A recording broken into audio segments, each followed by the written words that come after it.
Au nom du Père et du Fils et du Saint-Esprit. Amen. Bien-aimés dans le Christ, nous sommes aujourd'hui mardi 25 février. Et la parole de Dieu que notre Mère Église nous propose est extraite de l'Évangile de Marc chapitre 9, versets 30 à 37. En ce temps-là, Jésus traversait avec ses disciples la Galilée. Il ne voulait pas qu'on le sache, car il enseignait ses disciples en leur disant: le Fils de l'homme est livré aux mains des hommes, ils le tueront. Et 3 jours après sa mort, il ressuscitera.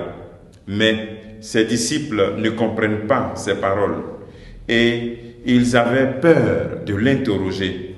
Ils arrivent à Capharnaüm et une fois à la maison, Jésus leur demanda: de quoi discutez-vous en chemin? Ils se taisaient, car en chemin, ils avaient discuté entre eux pour savoir qui était le plus grand. S'étant ainsi, Jésus appelait les 12 et leur dit: si quelqu'un veut être le premier, qu'il soit le dernier de tous et le serviteur de tous. Prenant alors un enfant, il le plaça au milieu d'eux, l'embrassa et leur dit: quiconque accueille en mon nom un enfant comme celui-ci, c'est moi qui l'accueille. Celui qui m'accueille, ce n'est pas moi qui l'accueille, mais celui qui m'a envoyé. Acclamons la parole de Dieu. Louange à toi, Seigneur Jésus-Christ. Bien-aimés dans le Christ, voici que le Christ annonce sa passion. Le Christ annonce sa passion, mort, résurrection. Les disciples ne comprennent pas cela. Ils ne comprennent pas que ce Christ, ce Messie peut mourir, peut souffrir. Ils ont peur de lui poser cette question, puisqu'ils ont une idée erronée de Jésus-Christ. Il est bon que souvent tu te poses cette question: quel Christ tu suis?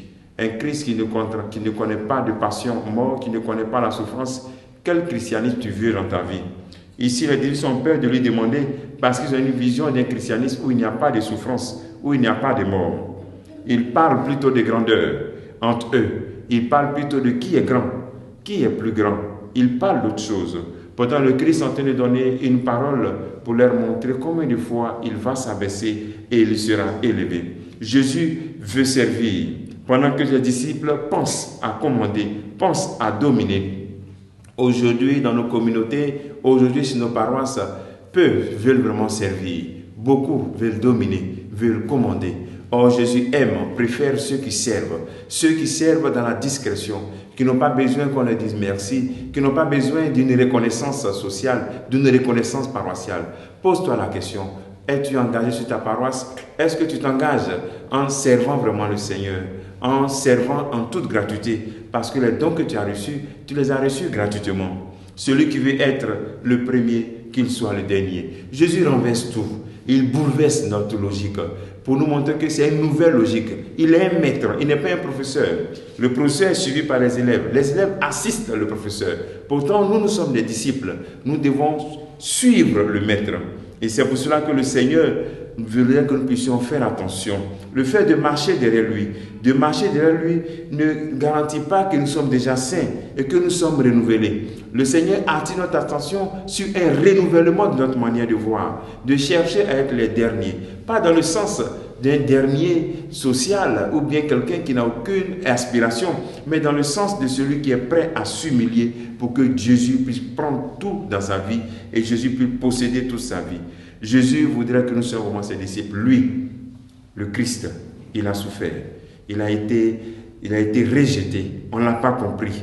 Et voici que Dieu l'a élevé. Alors demandons au Seigneur pour qu'au cours de cette journée, nous puissions reconnaître notre être des disciples et que nous puissions être des enfants. Oh, si vraiment dans nos familles, le père pouvait se reconnaître comme un enfant pour sa femme, la mère pouvait se reconnaître comme un enfant pour son père et pour son époux, et l'enfant se reconnaître comme un enfant pour ses parents, et le parent même un enfant pour ses enfants. On verra que nos familles seraient vraiment harmonieuses. C'est cette humilité dont nous avons besoin. C'est pour ça que le Seigneur met l'enfant au centre.